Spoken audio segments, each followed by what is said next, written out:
Catanduanes ang kauna-unahang lalawigan sa Bicol Region kung saan ipatutupad ng DA PhilRice 5 ang Golden Rice Program.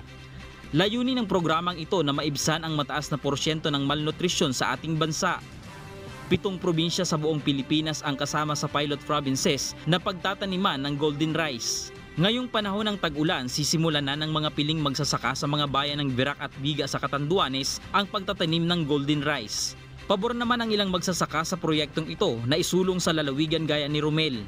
Bilang magsasaka, isa sa magsasaka ay favor po ako na tangkilikin natin dito sa ating probinsya ang golden rice kung ito po ang magiging solusyon sa malnutrisyon ng ating mga kababayan dito sa ating probinsya. Total, kung yan po ay pinag-aralan naman ng ating mga siyentipiko, ay mas malaki ang matutulong niya kasi kung yung malnutrition, nagiging sanhi po yun ng kahirapan sa ating probinsya.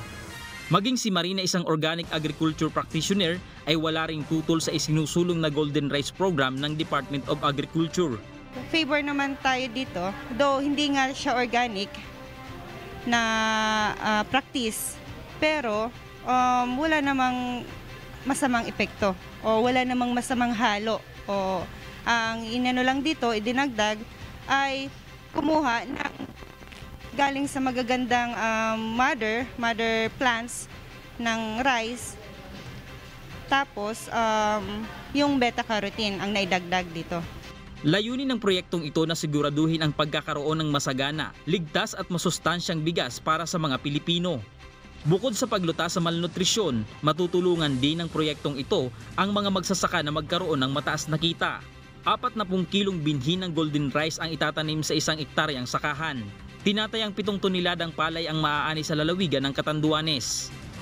Ang golden rice ay isang genetically modified na uri ng bigas na naglalaman ng beta-carotene na pinagmumulan ng vitamin A na mainam sa mga mata, kalusugan ng mga buto ng tao, nakasusuporta sa healthy immune system at may iba pang benepisyo.